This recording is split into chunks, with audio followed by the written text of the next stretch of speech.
Sarah Christie, President and CEO, Banyan Gold. Banyan has the AurMac Project located in the Yukon, where we've just put out a 7 million ounce resource that's on surface on a project that has exceptional infrastructure with roads, power, immediately adjacent to 2 mines that are operating, Hecla's high-grade silver and Victoria Gold's open pit heap leach mine. Tara, thank you very much for the introduction. Thank Good you. to meet you in person finally. Yeah, it's been a while. It's been a while. Great story, great resource. We'll talk about the metallurgical test work and what's going on at a project level. But before we get there, here we are, PDAC, day, I don't know what, 4, 5 or 6. It's been a long one. And before that you're at BMO. Yep, been on the road for almost 2 weeks now. What's the, and obviously the mood has just kind of changed from everybody kind of being slightly beaten up. The pop in the gold price has actually kind of animated the entire market, but particularly the gold companies. How, when you started on the road 2 weeks ago, what was your reception and what was the mood, and how has that kind of changed over the 2 weeks? Or maybe it hasn't, because maybe the story was sufficiently good at the beginning. Yeah, the overall atmosphere. So at BMO, we hadn't had the gold price pop up yet, but I think there were a lot of people anticipating it.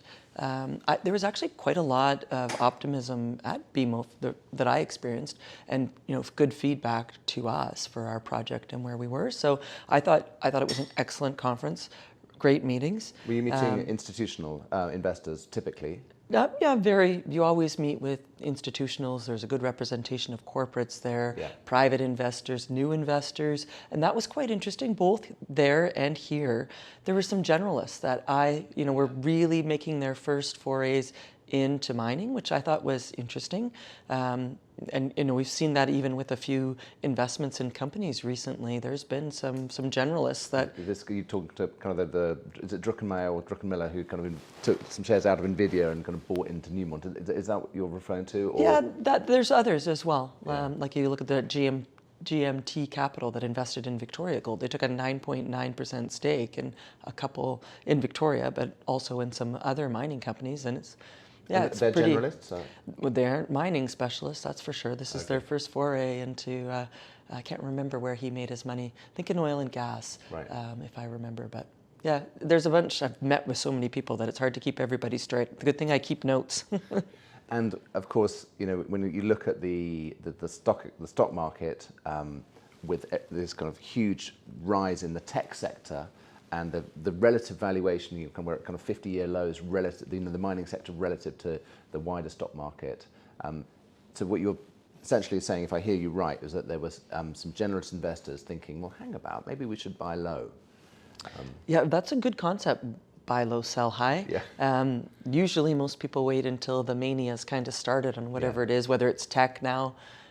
Buying NVIDIA now at the top, is that the time to buy it? I don't know, maybe it can still go higher. There's a lot of people in the world, so, it's kind of momentum sometimes creates its own momentum, but it's pretty high valuation for, Anyway, juniors right now are so undervalued. Like I look at some of particularly the gold companies, and, they're trading at unbelievably low price per ounce, or however you want to value it. And I know there's been inflation, and so some of our miners are certainly struggling because of the margins, and their all-in sustaining costs are up. But still, they're going to be cash flowing an awful lot of money with this increase in the gold price. So I think, and I think we needed to see gold price go up for the major miners, but to see some of these small assets, like we're trading at like $9 per ounce. Yeah. Many of our peers are kind of 30, 70 for the pre-development phase companies. So.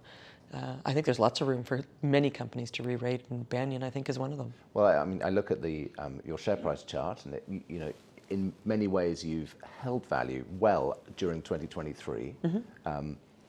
Okay, it has drifted a little bit lower, but relative to your peers, I mean, a lot of the share price performance in other gold companies has been pretty brutal and pretty savage, and you've held your own. But as you said, 7 million ounces and a market capitalization of about 70 US, more or less. Yeah, in US dollars, yeah. And I think part of that share price staying fairly stable is because we have some real solid, long-holding institutional investors. So, with about 20 phone calls, I can talk to 60% of my stockholders. And that's been how we financed. You know, we haven't had to do a big, let's go to the market and see if anybody can join our financing. You know, I found it's more efficient to find your cornerstone shareholders that you know are long holders, particularly when you're doing flow-throughs, and we primarily only do charity flow-through financings or hard dollars. We have done a little bit of regular flow-through, but while that's wonderful for taxes in Canada, it often means that the people are really buying and investing in stocks purely for the tax advantage, and then after 4 months they sell it. You know, my last financing was in December 2022. Which is a long time ago. It was $12.2 million, and it was 3 subscription agreements. That's when Fidelity came in. So it was a pretty tight financing, and you know, hindsight's 2020. I should have raised more, but you know, we're still sitting here with just under $7 million now. So we make money go a very long way. We'd done another raise before that, though, right? In June, we raised 16 million before that. Okay. So that's how we ended up with being able to drill 25,000 meters, take the resource up to 7 million ounces, do all the metallurgy that we've done, baseline, and still manage to company. So $7 million in treasury at the moment, more or less. Yep. And is that enough for your plans for 2024? And perhaps you could kind of remind me what your plans are for this year. So we're still, you know, I wanted to talk to my big shareholders here about what they were seeing in the market, and it's nice to see this gold price change. That's certainly, because there were a few, you know, back in January, February, people were like, gold might drop, the sky is falling, which we heard from lots of juniors, in which case 7 million, you know, that could have managed us all the way through 2025. You can kind of do the lower cost but a value add work behind the scenes quiet, and we're still doing that, and that's been a big part of what we've been doing since we got our drill results. We did the resource, and people are like, why did you even bother to put out a resource? I'm like, well, we're now at the phase where we're doing some internal engineering and scoping study work, trying to understand the sensitivities and the key things that need to be done to really make this an economic project. And you might as well have your resource updated. You know, remember we had 3 deposits before. If you really only have 2 and the pit's connected, it makes a lot more sense to be doing your engineering on the larger resource, which is connected, when you're starting to think about where do you start mining.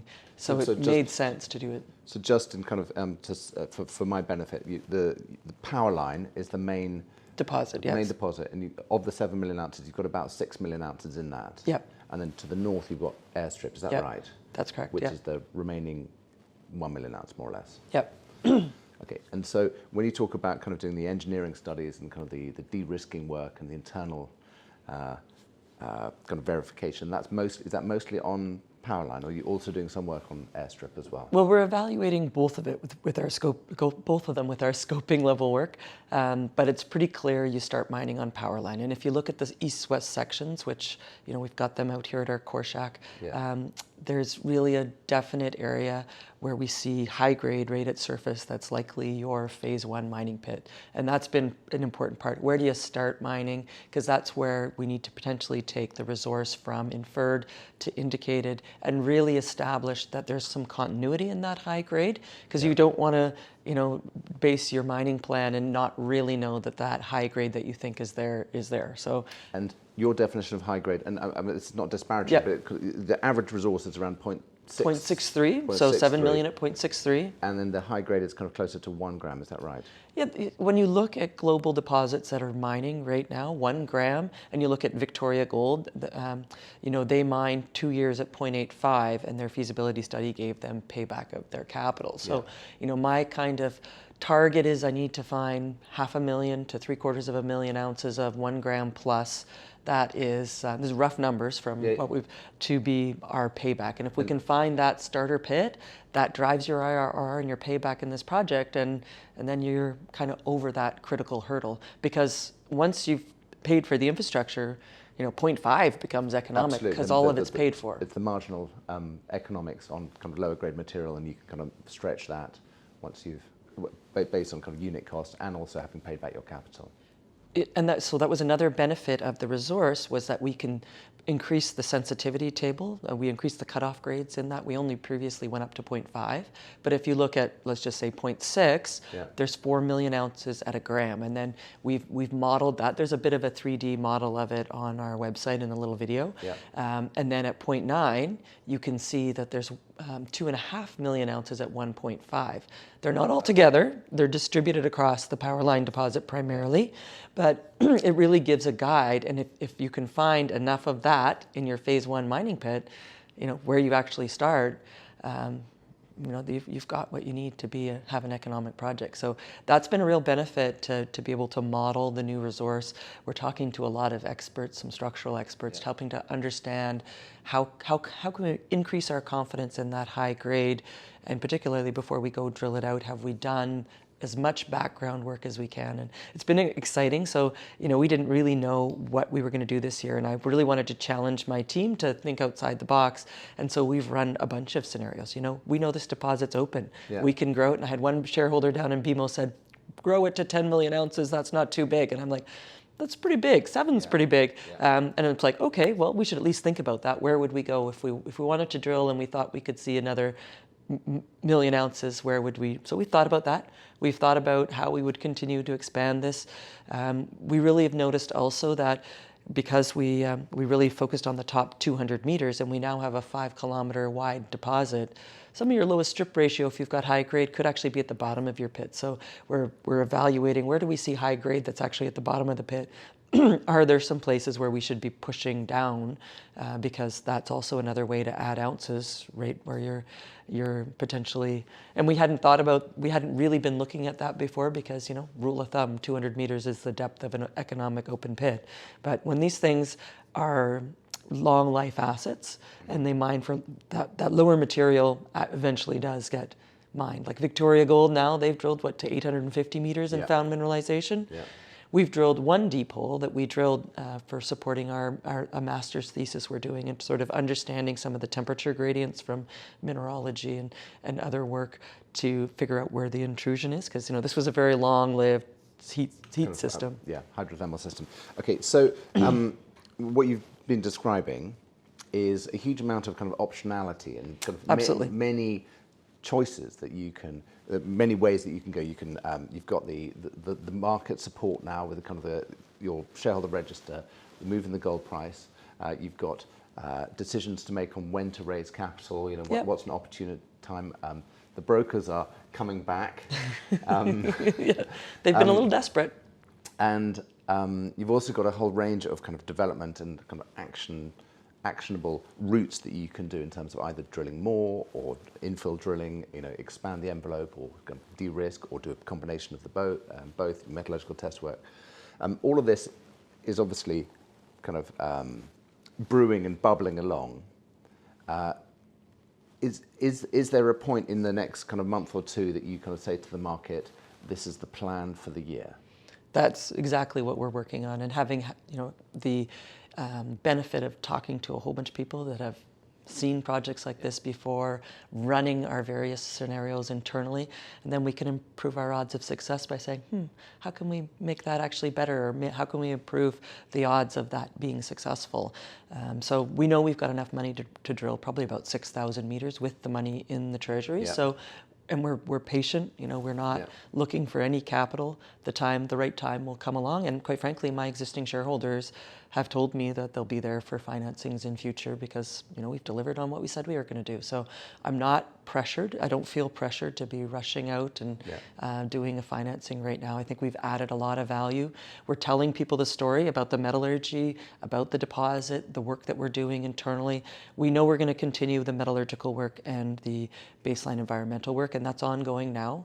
And that's going to add a lot of value. Some of that test work, if you can increase your recoveries by a percentage, or you can decrease CapEx by understanding something or adding some other process, or or decrease operating costs by not having to grind quite as fine. Like some of the mill options, Yeah. you know, we may not need to even grind as fine as we've done test work for, particularly for flotation. And then the flotation numbers, you know, 84%, but with 53% gravity recovery, it's very high gravity recovery. And there was only a 4% mass pull in that. So that, you know, looks to your capital costs being quite a bit lower than potentially even the CIP-CIL method. But that doesn't even include a regrind on the small percentage that's in a concentrate. So lots of work in areas that we know we can add to all of those processes. You've also done some heap leach test work, Yep. which kind of gave 64 to 72% recovery. Yep. So you've got these kind of two options. One is to use a heap leach, kind of slightly lower recovery, but lower operating costs, or to do the kind of the carbon pulp or the carbon in leach with a flotation potentially in a kind of gravity circuit, which is kind of a more a little bit more steel work, a little bit more tankage, slightly higher cost, kind of capital cost to get started, and possibly a little bit higher operating cost, but with a much higher recovery. So those trade-off studies, those are typically done at a PFS level, aren't they? You know, I think we'd want to do that before a PEA, because once you have a PEA, you can actually start permitting. Right. And so you want the project to stay still through permitting, and it'll guide understanding. You know, that will be important for guiding what drilling you're doing and where the infrastructure is going to go, because you'll know what infrastructure you need, which is super important. We'll be able to actually start our more advanced groundwater work this year, because we've got a pretty good idea of where the phase 1 pit will be. And that's a huge advantage we have, in that we have the baseline data. If you decided what the project was, you could actually, with the Yukon's permitting process, the fact that we're in a brown field with roads and power already on it, you could be in construction in 4 to 5 years from starting your assessment, but you need a project to stay still. When are you kind of aiming to do a scoping study or a PEA? Because the two big choices, or the two really key decisions you've got, I think, are, you know, what's the process route, but also what's the right size, what's the right throughput rate to mine and to process. Yeah, and that's why we've been running each scenario internally. We know our model is still pretty rough, because it's still a scoping level model, but it looks like there is an optimal tonnage per day for all of them, and that gets refined as you change your metallurgy, as you learn more about the deposit. We've run it to kind of understand how much of that high grade we need in your first few years, or higher grade, 1 gram plus, let's just say, for context. So that works very valuable, and there's not only the option of mill or heap leach. There are things like Fort Knox, where there's heap leach hybrid, so that's also in the mix, and we're doing some modeling of that. And some of the analysts have done that, like Cormark has done that model, and that's where they get their highest IRR, and they're continuing to model it. And it's great to talk to some of the analysts and see what they see. Paradigm and Cormark are both covering us and doing their own models. And you know, the other thing that's quite interesting is what else is going on around us, because you look at Victoria Gold, they have the Raven deposit, 1.7 gram deposit up on the hill just above us, 4 kilometers away, downhill. They're probably not building a mill up on the hill. Right. It's going to probably go down where the infrastructure is, and it could go back and around down to where their heap leach is. Or it could come towards you. Or it could come towards us. So there's a bigger context, and these are just discoveries. I think there's going to be more discoveries. Victoria has 550 square kilometers. There's a trend. They've got their Lynx deposit. There are some other targets that are kind of in their southern part of their block, which they haven't worked on. We have our Nitra property, which has known intrusions on it, and from talking to, we had a tombstone breakfast, and we had a bunch of the experts in these reduced intrusion deposits, and I always get excited when I talk to them, and they say, "Oh, you see this here, and these are all these placer mines over there," and I'm like, "Yeah, I know that. That's why we staked it. It's an interesting piece of ground." So we're also trying to think a little bit bigger than ourselves and what's going to go on in the district, because there'll probably only be one mill that's for gold that will be built in, well, certainly within 4 kilometers, one would hope. So you need to think about that. Again, so many options. can you kind of synthesize what you're kind of looking to do in, I know you haven't kind of come up with a formal plan, Yep. but kind of during the course of 2024, what are the kind of the milestones that Banyan's going to be delivering? And it might be as simple as, in Q2 we're going to come up with a plan. I don't want to put too much emphasis on the kind of the detail, but just kind of, how do you see the architecture of the year? So the de-risking on the project level, that continued engineering, understanding that what drives is going to be throughout the year, as we start to try to move towards a PEA. We will do one before 2025. You asked me that question before. I'm not rushing to a PEA because we want a good one. You want to get as high IRR as you can, and also make sure that you've thought about things. And I don't want to pin you to a date, but it could be in 2025 and it could be in late 2024. Well, it's not hard to do one. It's the time, isn't it? It's getting the content right that's important, right? Okay. We have to do one by December of 2025 as the final earn-in on the property. So we have a timeline. But again, they haven't really been appreciated in the market before gold price started to move. You saw PEAs? PEAs, you put them out and they were usually negative catalysts most good news has been a negative catalyst over the last year. Selling opportunities. It's selling opportunities. So yes, we are putting together a plan. And we're being cautious, and I want to make sure we continue to deliver on what we say. So yes, I'm being a little cagey and not saying here's what the plan is.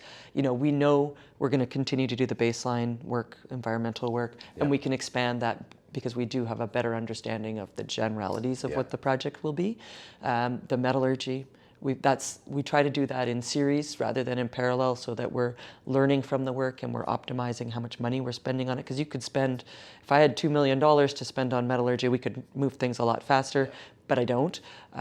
Eventually, we probably will spend another $2 million, but you might as well do it so that you're actually learning from it. And we've got some key things that we've got ongoing now, which I think will tell us where we can optimize it. So there could be some interesting news flow from that. And we will drill. And we can either start drilling here in the winter, or we would start in the summer. And we've been a little bit, I really want my team, because they feel pressure. If they want to go drilling, they actually have to make sure they've done the analysis to convince me that this is the best option.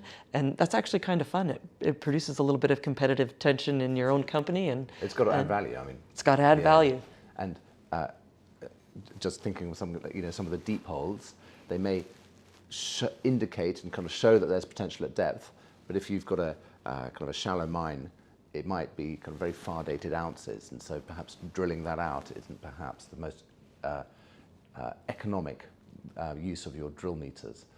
So yeah, we drilled the one deep hole, but we didn't drill it looking for deep ounces. We drilled it to understand where the heat flow directs. So we drilled 650 meters vertically, and we know it's mineralized. So this does have deep roots. If you were going to drill in the high grade areas, you probably wouldn't go deeper than 350 meters if you're actually drilling for ounces that you might add to the pit. But there is a hypothesis that our intrusion is at depth, and so if you were to drill a deep hole looking for that, that's also an option. It's a higher risk, high reward hole, but in this market, it's a lot of money to put into that, and that potential doesn't go away. It's just everything's about timing and getting the market timing. And that's the CEO's main job. Well, we right? come back to market timing, and you said this market, and you've described a very kind of responsible approach to kind of 2024, kind of looking after your resources and kind of being very careful about the way that you spend your money. But the market can change, and and your shareholders might say, you know what, we want to accelerate. Yep, here's a big check. Here's a big check. We want to accelerate, and you might have your $2 million to do metallurgy. If that comes, are you able to accelerate? Oh, absolutely. We are set up for that. And we've run all the plans because, where would we drill off the first 2 million ounces of indicated versus the first 500,000 versus how much would it take to drill off the whole deposit? We've thought about all of that. And we've done a costing actually of what it'll take to get us through the PEA and to get that 2 million in indicated plus all the baseline to get you into permitting. And then we've done a longer look. What's it going to take to get all the way through permitting and feasibility study so you're ready to make a construction decision? So, we've spent a lot of time and used our winter very well to set ourselves up. And because we have infrastructure, we're on a road. We've already got 3 drills on site. We have a 100-person camp between our two camps. We're really set up to ramp up very quickly in the right environment. We've got the plans done so that the drilling would be efficient if that's what we want to do. We know exactly what we need to ramp it up to move it into permitting. I think we're in a pretty good spot, and we've been very careful, cautious. I added the right people to our team. I added Kai Wallishan, our VP of Project Development, and he's, very systematically moving this project forward. It's great to have a right hand. We still got James, who's been so successful with the geology, and he's the one kind of really, okay, what else can we learn? Who else can we talk about? Understanding some of the controls in the higher grade to really make sure we get that right. Good. Well, it does feel as if the kind of the gold market is moving. I mean, you could see that in the price action, but the mood is infectious. PDAC is always that way. It's like you come here and everybody drinks the Kool-Aid. It's the start of the exploration season for people, and I'm really excited with what we've done in our project. It's really nice to get the validation from our shareholders who said, yeah, that's great. $8 per ounce. Yeah, I don't think we're going to be at that valuation very long. Good. Well, good luck for 2024. Thank you very much.